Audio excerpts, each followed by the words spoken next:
In this video, I'm going to show you how to access and run custom management reports on desktop. Right here on the home page, if you look up at the top level navigation, you're going to see the item reports, and you can scroll down to custom management reports. Click on that. And from this page, you can really do whatever you want. To change your criteria, you can press this blue button right here.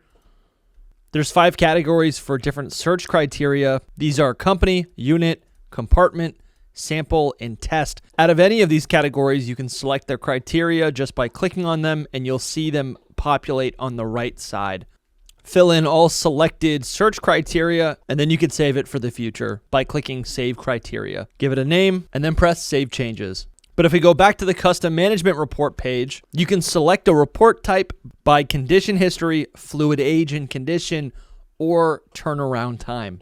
The following fields will change depending on what you choose here, so select what makes the most sense for you, and then fill out the rest of the fields. You can run a report as a PDF or anything else that's listed. Click the dark blue Run Report button, and your report will generate. And that's how you run a custom management report.